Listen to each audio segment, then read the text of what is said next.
Amigos de Deportes en Línea, nos encontramos aquí ya dentro del estadio, dentro de la cancha del Paycom Center. Como ustedes pueden ver detrás de mí está el equipo de Indiana haciendo su práctica de tiro antes del partido.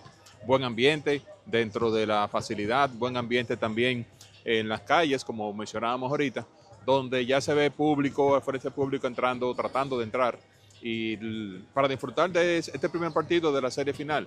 Como decía ahorita, la ciudad se veía un poco calmada, tanto en la mañana como en la tarde, pero ya se ve cierto movimiento en los alrededores del estadio.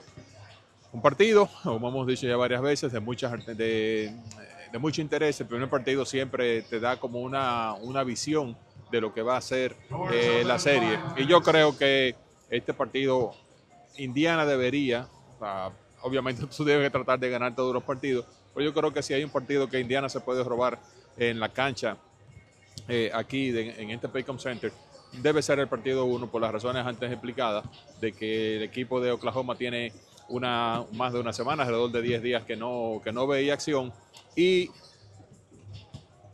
el estilo de juego de Indiana es un poquito incómodo, es un poquito difícil de adaptarse, tal como lo dijera el dirigente de los Oklahoma City Thunders, Mark Daigneault. Vamos a ver cómo los ajustes que hacen de ambas bancas, ambos equipos, ambos lados, a ver quién se lleva la victoria en el día de hoy. Luxury of that? Well, there's a huge luxury to Lou, because I think more so than anything I could say about him, I think the other players don't like playing against him. He's just an irritant. He's physical. He's relentless. He's well studied at this point in his career. He's experienced. And then having the other guys, there's just a compounding effect to having that type of point of attack defense, not just with the Wallace Caruso dub layer, but even the bigs can get out on the floor. And then the other guys that don't get the same reputation are pretty good. They're competitive and they execute the schemes. And so it gives us huge flexibility and versatility. But certainly having a guy, that takes on those matchups like Lou is a great place to start. Again, front right. What growth have you seen from Alex Caruso as a defender now versus when you first coached him in the G League? He was a rookie when we coached him in the G League, so he was good, like smart and tough and had the same physical profile. He wasn't as strong as he is now, but he always had that stuff, but he was just learning the pictures. I remember his first training camp, and he was guarding Westbrook, and he was like getting torched by Westbrook, as anybody would have been as a rookie, and as most of the league was at that time. But just Westbrook's speed and power. I was watching Alex through the lens of he was going to end up playing for us, so I was watching more him than Westbrook, and I was like, man, that was gory. And now it's amazing what he's done, because now he can handle all the matchups. I think it's because he's really studied the league. He's learned how to play angles, tendencies. He's like an encyclopedia on that end of the floor. There was that famous article about Battier in whatever outlet it was, and he's kind of like that. He's kind of a computer on that end of the floor, and he applies it to the game. It's very impressive. On the backside. You have a lot of G League players on your roster, guys that have that history. Pacers have some too. What does that say about the G League and its importance for this franchise, maybe more wholly the league? And then what characteristics do those guys you feel like bring to your team? I mean, zooming out in the larger system of the NBA, it's a salary cap system that's designed to pull everybody to the middle. And so the way that you have to navigate that is with player development, and player development has a fixed capacity. In terms of minutes, you only have 82 games, you only have 48 minutes a game, and the best way to develop players is for them to play. And if you can't use NBA game minutes, it becomes about how you can navigate that, and the G League is the next best thing, in terms of guys getting experience, guys growing their game, learning their game, staying confident is a huge part of that, if they're not playing. And then you can find, obviously, really good players in the G League, as most teams have experienced over the last few years. There's a lot of good players out there that just need the right opportunity. And we try to stay open-minded, not only with the guys we're sending there, but the guys that are in the program that may not be under contract for us at a given point in time. Right. If I may ask you to put your NBCA hat on, what was your reaction yesterday when you heard about Tom? Yeah, I mean, I get asked frequently about these things, and I always say shocked, and then sometimes you get numb and you're not shocked, but the Knicks had such a unique situation with so much attention and such a large fan base and such a worldwide following. It's one of the most difficult jobs to take. The guys that have been most successful, Red Holtzman, Pat Riley, Jeff Van Gundy, Rick Pitino had a short run, but a very effective run. And then, there were a lot of lean years, and Tibbs went in there and changed so much. And so you look at all that, and then what happened yesterday. And when I first saw it, it came over one of the, I thought it was one of those fake AI things, that no way, there's no way possible, and I know how the players feel about it too. And so there's not much else to say. I mean, teams and ownership can make these decisions unilaterally, and it's their right to do that. And so Tom will certainly be fine. I don't think he's going to have any problem finding his next job. This is going to depend on when he's ready to jump back in again. But I have great respect for Tibbs. I go back with him a very long way, and I was surprised. It's 7 different champions in 7 years, no matter who wins. David handed trophies to 8 different franchises in his 30 years. You're about to hand a trophy to your 9th different franchise in 12 years. Did you ever envision that this run would continue for as long as it has? And how good or not or indifferent is it for the league that there is this diversity of champion every year? First of all, I was talking about those statistics when Herb Simon, of course, bought his team, and you had 60% of championships have been won by 2 teams. And then jump ahead, another 15 years or so, and by this a little longer, 65 years into the league, 3 teams had won 60% of the championship.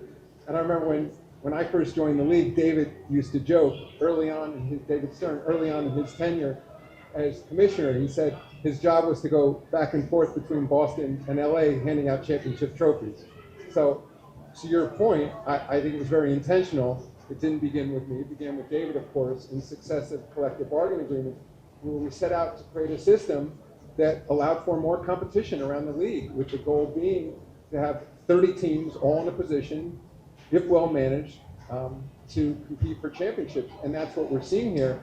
And I've said before, the goal is that market size essentially becomes irrelevant. And I'd say it's the reason I wanted to talk a little bit about technology earlier. In part, it's the successive collective bargaining agreements, and thank you to the players, because I think they recognize we all had an interest in serving the fans, and that fans in every city want to see their team be competitive. But in addition, these technological changes have changed the meaning of the differential from one city to another. This is, roughly 700,000 people in Oklahoma City, I think around 900,000 in Indianapolis. So not such small markets as Mayor Holt pointed out, but even if there were another million people or so in a city, when you're talking to a global market in a sport like the NBA, where we're being followed by billions of people around the world, those incremental changes become pretty meaningless. So, I'd say back to your question, I can't say standing here I envision that we'd have, 7 different champions over 7 years. I'd only say the goal isn't necessarily to have a different champion every year. It's to have, as you said before, parity of opportunity. And, hats off to Oklahoma City and Indianapolis, 2 incredibly well-run franchises, top to bottom, that deserve to be here. So if whichever team were to win, if they were to repeat, I wouldn't then be saying this therefore isn't working because I didn't go to a different city to hand out the trophy. I'd be saying that's the system we wanted to create. As long as there's a level playing field, again, it's where we're focused on is the process that goes into building the team, not the outcome. And so the outcomes will be whatever they are. Thanks.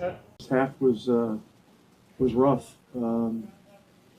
19 turnovers. The good thing was it was only 9 points, and so we were within reach of still being in the game. I think we won the third quarter by 3, which was progress.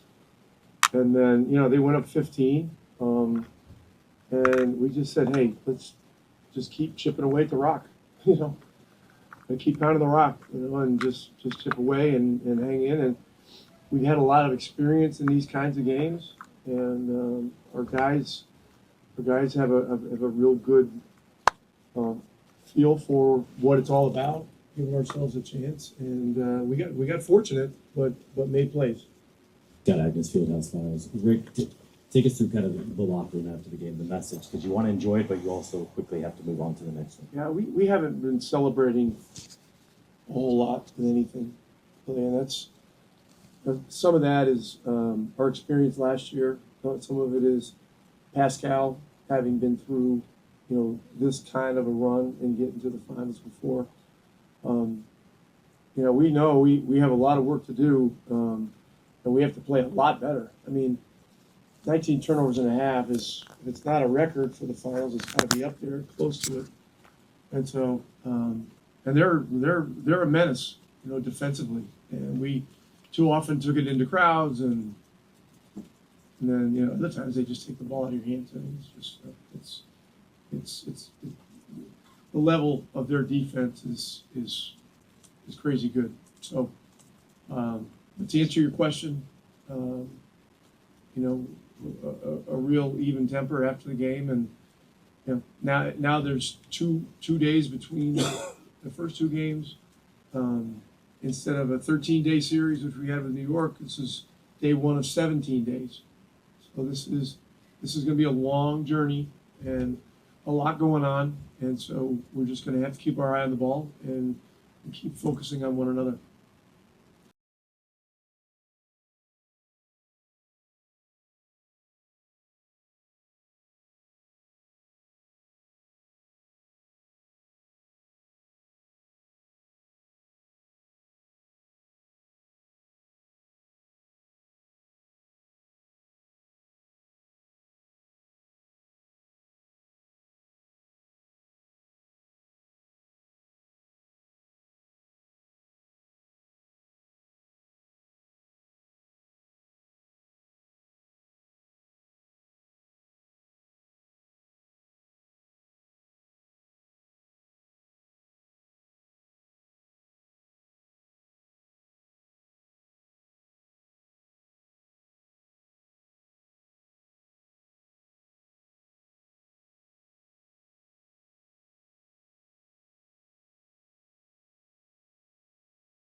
Keep you guys going? Well, obviously we know we turned the ball over way too much. It's just not who we are. But I mean, credit to the defense, like they, just on another level in terms of just disrupting the game and making mistakes and stuff. So we got to take care of the ball. And I think in the second half, we just kind of did a better job of just taking care of the ball a little bit. And again, they made some tough plays, and we just kept going. We like I said, we always know that we have a chance. So so as long as we just keep playing, but they play so good and just in defensively, and they're such a tough team for sure. Pascal, Guilherme Sapp from ESPN Brazil. This is one of the loudest arenas in NBA, but sometimes in the fourth quarter we could hear like "Go Pacers, go!" and they changing defense when you guys were defending. How much does it mean to know that even when in one of the loudest arenas in NBA, you still have the Pacers faithful here and you can hear them? Yeah, right, that was huge. Yeah, shout out to those guys, man. Just they're so passionate about us, and we're so blessed to have them as fans, and just all the people that were here just cheering us on, and in such a tough environment. But yeah, shout out to them. We're gonna need their support, obviously here, and then also when we're at home. The only lead change of the entire game was your game winner, and they say one time is luck, 2 times is a habit, 3 times it's the truth. So what's the 4th time that you're able to take control of a game like that in the NBA Finals? I don't know. I think we're just really resilient group. We just do a great job of just sticking in and just settling into the game. And through the course of the game, it kept getting it felt like it could get ugly. It could, who knows where this game is heading. I thought we did a great job of just walking them down. When it gets to 15, you can panic, or you can talk about how do we get it to 10, how do we get it to 5, and from there. So, I think all series, that's what we preach as a group is, when we get down big, let's just find a way to incrementally get it down. It was at 15, we got it to 8 pretty fast, and that gave us confidence. We kept getting stops. Miles and Andrew made big play after big play down the stretch. Miles got a wide open look on the wing, missed that one, but we just stuck with it. Andrew was huge down the stretch. And, we got a big stop there, and they got a lot of confidence in me to make that shot. So I don't know what you say about it. I just know that this group is a resilient group, and we don't give up to 0. You mentioned that you guys huddled up during the challenge there, and just basically said, "We get a stop here. We're going to go." One, how much confidence and faith do you have in those situations to not just need a timeout to stop? And then was that a spot on the floor that you sort of were trying to get to? We normally kind of see you go to that middle of the floor. Yeah, I think our conversation was more of a hypothetical because we thought Pascal got fouled there. I was surprised there wasn't a call there. We didn't really know with time on the clock. We saw a reset to 14 rather than a full shot clock. So first we were talking about, do we trap twice and foul? And then we said, okay, there's difference on the clock. Let's just be solid, get a stop, and then rebound and run. And Obi came up with it. I don't even know who came up with the rebound. I just know the ball ended up in Obi's hands, and then he passed it to me. So thought we just did a great job of sticking with it and just staying solid. In that situation, we had a couple dumb fouls. I had a couple dumb fouls there late in the 4th end of the free throw line. But we just showed our chest. We're solid. Had to get a big rebound there. That's a big rebound, especially with the guys on the court they have with Dort and Caruso crashing the glass. And, we got the rebound and just made a play on the offensive side. So, I'm obviously confident in my ability, and feel like if I can get to that spot, I feel very comfortable in there. And so, just it's a shot I've worked on a million times, and I'll work on a million times more. So, I just have confidence in the shot. Bien, amigos de Deportes en Línea, estamos aquí en la cancha del Paycom Center, justo en el tabloncillo, donde acaba de terminar uno de los juegos más emocionantes. Y otra vez, el equipo de Indiana lo volvió a hacer. Mientras estaba viendo el juego, me acordé de la narración de Franklin. I can't believe it, lo hizo otra vez. Tyrese Haliburton, el canasto ganador para darle al equipo de Indiana Pacers la primera victoria en esta serie final que dio inicio en el día de hoy. Un juego completamente diferente, extraño, y como le decíamos al principio, si había un juego que Indiana tenía la oportunidad de robárselo, era este. Tenían Oklahoma venía descansado, un estilo de juego diferente del equipo de Indiana, y lo mostraron una vez más, y lo dijeron prácticamente el dirigente Henry Lyles y los 3 jugadores que fueron a la rueda de prensa, Miles Turner, Pascal Siakam y Tyrese Haliburton. Ese equipo no se rinde. Ya habíamos contado que lo habían hecho 3 veces, se lo hicieron al equipo de Milwaukee, se lo hicieron al equipo de Cleveland y se lo hicieron al equipo de Nueva York en cada una de las rondas, y ahora en la ronda final, en el primer partido, pues vuelven y lo hacen de nuevo. Un juego que el que ve la hoja de anotación vio que en la primera mitad el equipo de Indiana perdió 19 pelotas, 19 bolas perdió, pero solamente el equipo de Oklahoma pudo hacerle 9 puntos. Si usted se pone a ver cómo va a ser con un equipo que pierde 19 pelotas en una mitad, el equipo contrario solo le puede anotar 9 puntos. Eso dice mucho de la resiliencia, de la fuerza del equipo de Indiana. Generalmente cuando un equipo hace eso, mentalmente pierde el momentum, pierde la concentración, hay frustración de parte del equipo que pierde 19 pelotas en una primera mitad, perdieron 9 en el primer cuarto y 10 en el segundo cuarto.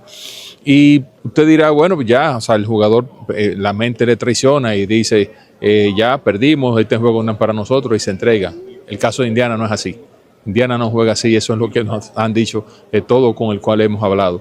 Y Es un equipo que no se rinde, un equipo que espera un momento, espera una chispa y ahí comienza el comeback. Decía Tyrese Haliburton que hasta que el reloj no marque cero, ellos no han perdido. Y lo ponen en práctica, lo han puesto en práctica y le ha dado resultados. Mucho crédito a Nembhard, el que hizo unas paradas defensivas en los momentos clave. Fueron desmontando la ventaja. En un momento perdían de 14, en otra de 16, lo bajaron a 10 puntos, lo bajaron a 8 puntos, lo bajaron a 4. Ahí hubo una opción de tiro no muy elegante de parte de Indiana. Recuperó la pelota Oklahoma, fue y volvieron a poner el juego de 8 puntos. Faltando un minuto, faltando 2 minutos a lo justo, lo pusieron en un juego de 8 puntos, pero eso no fue óbice para que Indiana volviera a remontar, a robarse una pelota, a hacer 2 buenas paradas defensivas. El crédito a Nembhard nuevamente, una bola perdida, faltando 20 y algo de segundos, con el juego de 1 punto, el que perdió Pascal Siakam por la línea, y ahí todo el mundo pensó, bueno, ya, Oklahoma en 6 de este canasto y se acabó el partido. No fue así.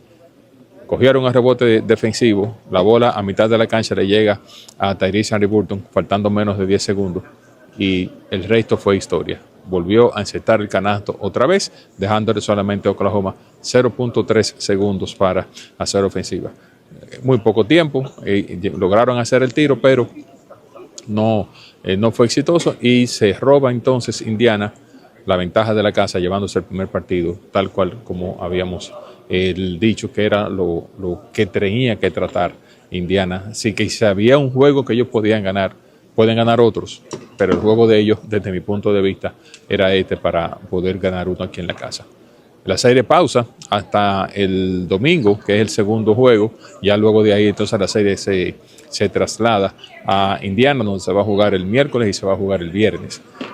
Mucha prensa. Este estadio, señores, esta cancha es espectacular. Espectacular la presentación, de la manera en que hacen la presentación de los jugadores, el público, cómo se integra el público al juego, todo el tiempo haciendo bulla. Los mismos jugadores de Indiana, todos dijeron que este ambiente es inclusive hasta mucho más incómodo que el del Madison Square Garden cuando se estaban enfrentando a los Knicks. Para que ustedes tengan una idea de la cantidad de ruido y la bulla, como decimos nosotros, que hace este equipo de Oklahoma y su fanaticada, que está integrado. La cancha estaba completamente llena y lamentablemente no pudieron alzarse con la victoria, pero ese es el deporte. Nada, señores, aquí termina la cobertura del primer partido de la serie final. Manténgase conectado a nuestro canal de YouTube, Deportes en Línea RD, para que vea todo el contenido que estamos haciendo y usted esté al tanto con las cosas que generalmente no salen en el periódico normal. Gracias y manténgase en sintonía con Deportes en Línea.